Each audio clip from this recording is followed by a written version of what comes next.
इस वीडियो में हम बात करेंगे साइकोएनालिसिस के बारे में और सिगमंड फ्रॉइड के बारे में। बस सिगमंड फ्रॉइड और साइकोएनालिसिस के बारे में बात करने से पहले मैं चाहूँगा कि हम एक सिनेरियो इमेजिन करें ताकि हम फ्रॉइड को अच्छी तरह समझ सकें, क्या कर रहा था। अब imagine yourself as a PDI supporter, PDI worker after the 2018 elections. Imran Khan election जीत चुका है और अब फाइनली हमें करप्शन फ्री, लोन फ्री और फ्री मदीना फ्लेवर्ड पाकिस्तान मिलेगा, जिसका इमरान खान हमसे वादा किया।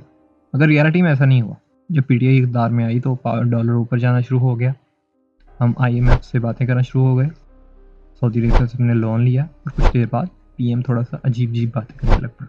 राइस आहिस्ता हम लोग भूल गए कि व्हाट वाज द नया Pakistan stuff about and moved on to some other ideology like imported हुकूमत, कोई गुलाम है एक्सेट्रा।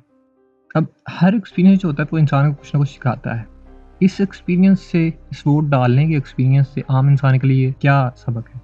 क्या इमरान खान ने कौम से झूठ बोला जब उसने नया पाकिस्तान बनाने का वादा किया? क्या इमरान खान एक ऑनेस्ट आदमी है जो कि अभी भी अपनी पूरी मेहनत कर रहा है? फिर कहेगा एक इंसान के लिए ज़्यादा इंटरेस्टिंग सवाल ये नहीं है कि नया पाकिस्तान वाज ब्लफ और नॉट, बल्कि ये है कि तुमने नया पाकिस्तान को सोच के इमरान खान को वोट क्यों दिया? What this behaviour tells about you, your psychology. Freud argue करता है कि नया पाकिस्तान को सोच के इमरान खान को वोट देना like it will make your life any better, खुद को धोखा देने के मुताबिक।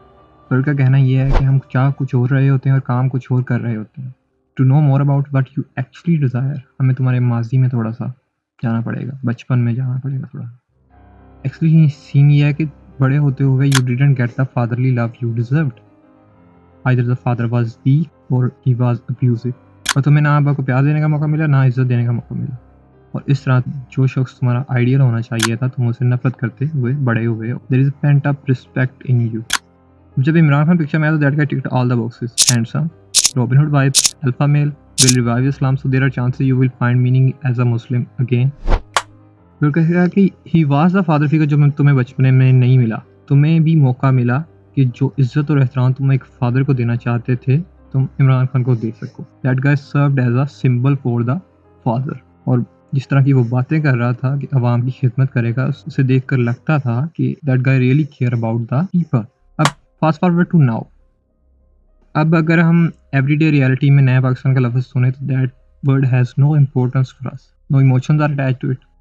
अब फ्रॉइड की दिलचस्पी भी रियलिटी के उन एस्पेक्ट्स पर थी जिन्हें कोई सीरियस नहीं लेता था, कोई इंपॉर्टेंस नहीं देता था। सेक्स जिसे सोसाइटी इग्नोर करती थी, ड्रीम्स जिन्हें साइंस इग्नोर करती थी, और पेशेंट्स जिन्हें डॉक्टर्स इग्नोर करते थे। कुछ इस तरह का इंसान था फ्रॉइड, और आज हम उसकी बात करेंगे।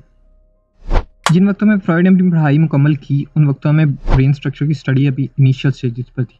न्यूरोलॉजी एज अ साइंस अभी इमर्ज हो रही थी।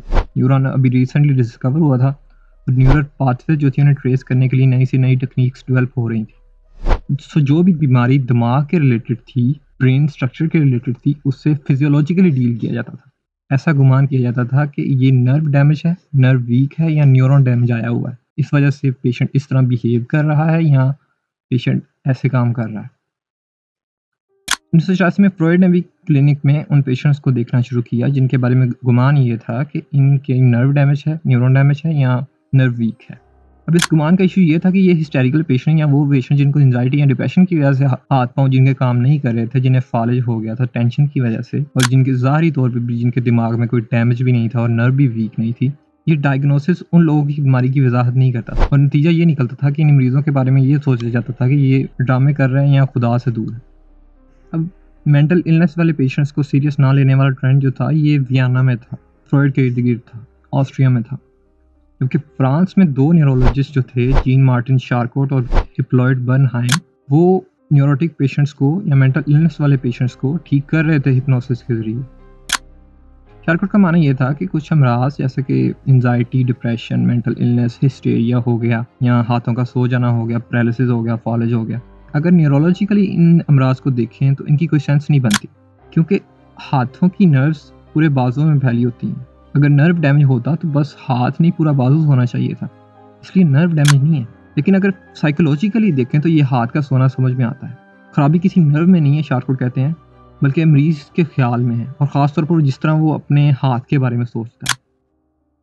ये आइडिया कि पेशेंट का हाथ जो है वो सो गया है, ये पेशेंट की अवेयरनेस से बाहर चला गया है। पेशेंट भूल गया है कि उसका हाथ सो गया। और ट्रीटमेंट में शार्कोट क्या करते थे कि पेशेंट को हिप्नोटाइज करते थे, और फिर उसके बाद पेशेंट को वो दोबारा बावर करवाते थे उस आइडिया से कि उसका हाथ जो है वो जब जागेगा तो उसका हाथ काम नहीं करेगा। इससे क्या होता था कि वो आइडिया पेशेंट की अवेयरनेस में दोबारा आता था और वो पेशेंट जब नींद से बेदार होता था तो उसका हाथ कम करना शुरू कर देता था और सिम्टम जो थी वो दूर हो जाती थी। ये ट्रीटमेंट जो था ये अमूमन आर्जी तौर पर होता था। पेशेंट में दोबारा वो सिम्टम दोबारा आना शुरू हो जाती थी। अक्टूबर 1985 में फ्रॉयड ने शार्कोट और बर्नहाइम के साथ एक फेलोशिप ली 3 माह की और फिर अपने क्लिनिक में पेशेंट्स को हिप्नोसिस के जरिए ठीक करना शुरू किया। मगर वो सिम्टम दोबारा आ रही थी पेशेंट्स में और मसला था। अब फ्रॉयड के लिए अगला मसला ये था, पता करना था कि कुछ ख्याल अवेयरनेस से बाहर जाते क्यों हैं और कैसे वो इतने पावरफुल हो जाते हैं कि जिस्म का एक हिस्सा ही काम करना छोड़ जाता है उनकी वजह से। फ्रॉयड के लिए ब्रेक थ्रू इसमें तब आया जब जोसेफ फ्रॉयड, जो कि फ्रॉयड के एक दोस्त न्यूरोलॉजिस्ट थे, वियना में वो भी काम कर रहे थे, अब इन बीमार करने वाले थॉट्स के काज के रिलेटेड फ्रॉयड का मानना ये था कि कुछ इवेंट्स के रिलेटेड जो थॉट्स होते हैं वो सही तरह बन नहीं पाते, क्योंकि पेशेंट जब उन इवेंट्स को एक्सपीरियंस कर रहा होता है तो वो एक दूसरी दुनिया में होता है, यानी कि परेशान होता है या थका हुआ होता है या टेंस्ड होता है। ब्रॉयर इसे अल्टर्ड स्टेट ऑफ कॉन्शियसनेस कहते हैं और वो थॉट्स मेमोरीज में तब्दील नहीं हो पाते और पेशेंट जो है वो उन्हें भूल जाता है, मेमोरी से निकल जाते हैं। फिर वक्तन फ़वक्तन क्या होता है कि वो बीमार करने वाले थॉट्स जो हैं वो सिम्पटम की शक्ल में हमें नज़र आते हैं पेशेंट में, जैसे कि फालिज हो गया। अब ब्रॉयर के मुताबिक सोल्यूशन ये है कि हिप्नोसिस की हालत में हम लोग पेशेंट से उन सिम्पटम के ओरिजिन के बारे में पूछें कि आपका अगर हाथ सो गया है तो ये पहली दफ़ा किस दिन सोया था। ब्रॉयर कहते हैं कि उससे क्या होगा कि वो थॉट्स जब ओरिजिन तक हम पहुंचेंगे तो वो थॉट्स प्रॉपर तरीके से बन पाएंगे और पेशेंट उन फीलिंग्स को या उन थॉट्स को या उन मेमोरीज को अच्छी तरह से प्रोसेस कर पाएगा और इस तरह क्या होगा कि सिम्पटम जो होंगी वो दूर हो जाएंगे। अब मिसाल में ब्रॉयर की एक पेशेंट थी एना ओ। एना को थेरेपी के दौरान क्या एक मसला आया कि अचानक से एना ने पानी पीना छोड़ दिया। अब ब्रॉयर ने जब हिप्नोसिस के दौरान एना से उन सिम्पटम के ओरिजिन के बारे में पूछा कि पहली दफ़ा कब उसने पीना छोड़ा था, तो ये पता चला कि एना किसी सहेली के घर गई थी और एना ने उस सहेली के कुत्ते को जिस बर्तन में, जिस गिलास में मेहमान पानी पीते हैं, उससे पानी पीते देख लिया था और she was very disgusted at this site. और क्योंकि वो एक रिच मिडिल क्लास फैमिली से ताल्लुक़ रखती थी तो गुस्सा करना शोभा नहीं देता था उसे, सो वो उस गुस्से को प्रोसेस नहीं कर पाई। ड्यूरिंग द थेरेपी क्या हुआ कि हिप्नोसिस के दौरान जब वो सिम्पटम के ओरिजिन तक पहुँचे और जब एना उस हिप्नोसिस से बेदार हुई तो she was asking for water, तो उसने पानी पी लिया, तो इस तरह उसकी सिम्पटम जो थी वो डिसअपीयर हो गई। अब ब्रॉयर ने इस ट्रीटमेंट के मेथड का नाम टॉकिंग क्योर रखा। अब ब्रॉयर का मेन थीसिस ये था कि कुछ थॉट्स जो हैं वो सही तरह से बनते नहीं हैं और उससे क्या होता है कि हमारी कॉन्शियसनेस में तकसीम आ जाती है। एक हिस्से कॉन्शियसनेस में वो थॉट्स होते हैं कि जिन्हें हम डेली लाइफ में यूज़ करते हैं जजमेंट्स के लिए, कैलकुलेशंस के लिए। जो मेमोरीज होती हैं वो एक हिस्से में आती हैं और एक हिस्से में वो थॉट्स होते हैं जो सही तरह से बनते नहीं हैं और हम भूल जाते हैं। इस तकसीम के बाद जो कॉन्शियसनेस में ग्रुप्स बनते हैं उन्हें ब्रॉयर ने साइकिकल ग्रुप्स कहा है और ब्रॉयर का मानना ये था कि ट्रीटमेंट के दौरान पेशेंट से बातें करके इन भूली हुई यादों को हम दोबारा अवेयरनेस में लेकर आएँ, जिससे कि सिम्पटम्स जो होंगी वो दूर हो जाएंगी। फ्रॉयड ने अब ब्रॉयर से बहुत ज़्यादा इंस्पिरेशन लिया इस चीज़ का और अपने हिप्नोसिस के मेथड को थोड़ा सा अपडेट करके उसमें टॉकिंग क्योर भी ऐड करना शुरू कर दिया। मगर ये मेथड भी ज़्यादा एफिशिएंट नहीं था। पेशेंट जो थे वो वेरिएबल केसेस आ रहे थे, कुछ पेशेंट्स की सिम्पटम दूर हो रही थी, कुछ की नहीं हो रही थी। फ्रॉयड का इसमें थीसिस ये था कि चूँकि हमने इस ट्रीटमेंट में जो भूली हुई यादें हैं, मेमोरीज़ हैं, वो लेकर आनी होती हैं पेशेंट के माइंड में, अवेयरनेस में, तो सबसे ज़्यादा भूली हुई यादें कौन सी होती हैं? Childhood memories. लोगों की चाइल्डहुड मेमोरीज़ जो हैं वो अगर अवेयरनेस में लाई जाएँ तो उससे सिम्पटम जो होंगी वो दूर हों। अब फ्रॉयड ने जब न्यूरोटिक पेशेंट की भूली हुई चाइल्डहुड मेमोरीज़ डिस्कवर की तो उससे रिज़ल्ट ये निकला कि ज़्यादातर जो ऑब्सेशनल न्यूरोसिस हो रहे हैं उनके पीछे जो वजह है वो चाइल्डहुड अब्यूज़ है। और इस हाइपोथेसिस की बुनियाद पर फ्रॉयड ने अपनी थ्योरी ऑफ इन्फेंटाइल सेडक्शन की बुनियाद रखी। इस थ्योरी के मुताबिक फ्रॉयड का मानना यह था कि बचपन में बच्चे के साथ हुई जिनसी ज़्यादती की रिप्रेस्ड मेमोरी बड़े होकर नफ्सियाती अमराज, पर्टिकुलरली हिस्टीरिया और ऑब्सेशनल न्यूरोसिस की वजह बनती है। फ्रॉयड का कहना था कि असल में वो थॉट्स और फीलिंग जो पेशेंट को बाकी सोच समझ से ऑपोजिट थे और डिस्टर्बिंग और अनएक्सेप्टेबल थे और इंटेंशनली पेशेंट जो था उन्हें अपनी अवेयरनेस से दिमाग के उस हिस्से में भेज देता था कि जिससे पेशेंट लाइलम होता था। अब फ्रॉयड ने उस हिस्से को अनकॉन्शियसनेस कहा और इस प्रोसेस को रिप्रेशन कहा और जो कंटेंट अनकॉन्शियस में जाता है उसे रिप्रेस्ड मेमोरीज या इमोशंस कहते हैं। फ्रॉयड का मानना था कि सिम्पटम जो है ना पेशेंट की, उनके ज़रिए हम अनकॉन्शियस में छुपी हुई इन मेमोरीज को कॉन्शियस में ला सकते हैं। ये साइको एनालिटिक टेक्निक का आगाज़ था। अब पेशेंट जो थे इन चाइल्डहुड अब्यूज़ की मेमोरीज को रिजेक्ट कर रहे थे, तो फ्रॉइड ने ऑब्जर्व किया कि ये कॉन्शियस माइंड जो है ये एक्टिवली रिप्रेशन शो कर रहा है इन मेमोरीज को, एक्टिवली इनको अनकॉन्शियस में रख रहा है। और इससे बढ़कर मुशाहिदा क्या किया फ्रॉइड ने कि रिप्रेशन ही है जो कि जितना ज़्यादा बंदा रिप्रेस करता है वो उतना ज़्यादा अच्छा है, क्योंकि ये मेमोरीज जो थी ये चाइल्डहुड अब्यूज़ की मेमोरीज थी। तो Freud change the hypnosis method with free association, जिसमें पेशेंट जो एनालिस्ट के कमरे में सोफे पर लेट जाता है और उसे इस बात की इजाज़त होती है कि वो आज़ादाना तरीके से जो ख्याल याद या उसके जहन में आ रही है इरेशनल थॉट्स हैं वो खुल के बयान करें। यहाँ से फ्रॉइड के माइंड स्ट्रक्चर की बुनियाद पड़ी।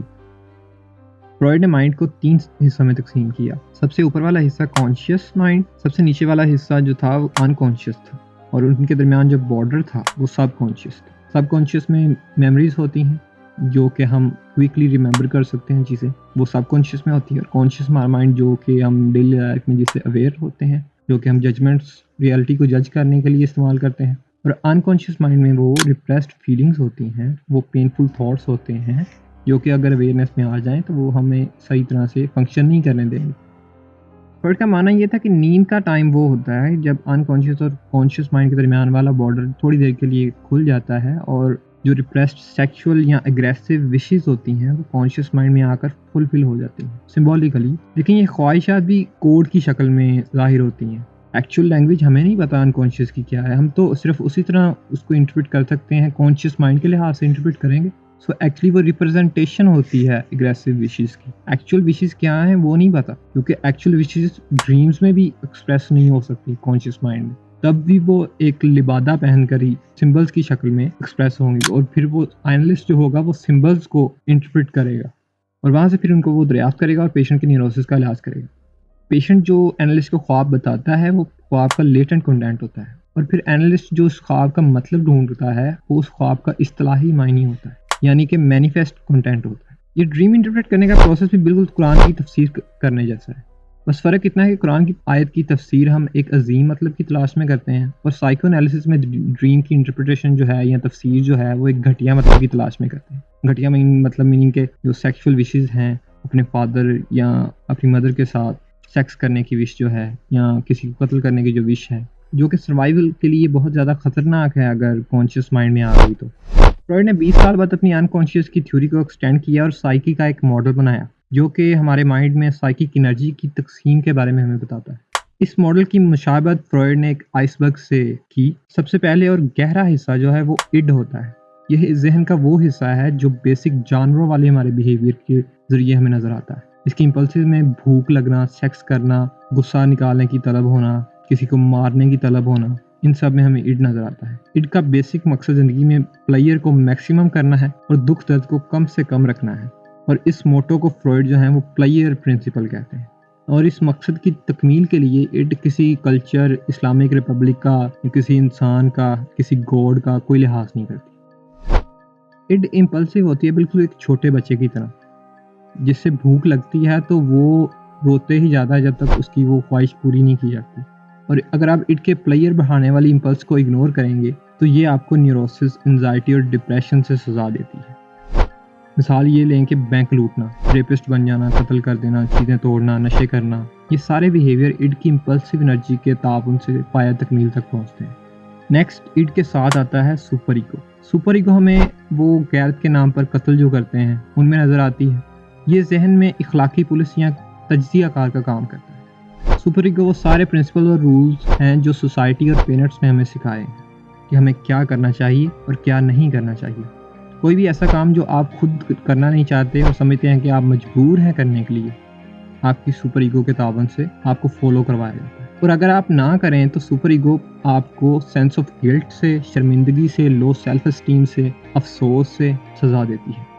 अब इसकी मिसाल लें कि एक पेशेंट है, वो अपनी माँ के बारे में सेक्सुअल फैंटेसीज रखता है, और जो सेक्सुअल फैंटेसीज रखता है ज़हन का हिस्सा वो इड है।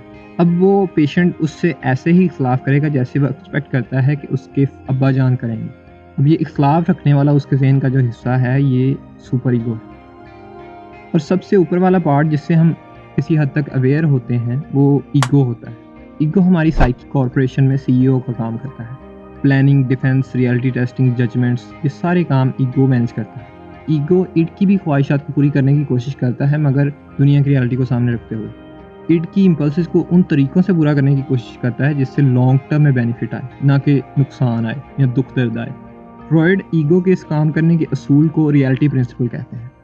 इसकी मिसाल इसमें ले लें कि बैलेंस डाइट, ज़्यादा ना खाना, बैलेंस डाइट लेना, ना कोई इतना सूफी बन जाना कि आप बहुत ही कम खाएं, और ना ही इतना कोई अयाश बन जाना कि आप बहुत ज़्यादा खा के मोटे हो जाएं। बैलेंस डाइट लेना जिससे ना आपको ओबेसिटी हो, ना आपको हार्ट अटैक आए। हेल्थी सेक्स करना, ना ज़्यादा मास्टरबेशन करना ताकि इमीडिएट ग्रेटिफिकेशन से इड ग्रेटिफाई हो, ना बहुत ज़्यादा अल्फा मेल बन जाना कि जिससे आप बिल्कुल ही अपनी सेक्सुअल इम्पल्सेस को भूल जाएं। ये सब बिहेवियर में ईगो हमें नज़र आती है। 1896 में जब फ्रॉइड ये थ्योरी तश्कील दे रहे थे माइंड की, तो उनके फादर की डेथ हो गई, जिससे फ्रॉइड खुद मेंटल इलनेस का शिकार हो गए और न्यूरोसिस का शिकार हो गए। और फ्रॉइड ने अपना एक सेल्फ एनालिसिस और अपने ड्रीम्स का एनालिसिस शुरू किया, जिसके नताइज में उन्होंने अपनी थ्योरीज को रिवाइज किया। वो रिवीजन क्या थी उसके बारे में हम बात करेंगे अगली वीडियो में।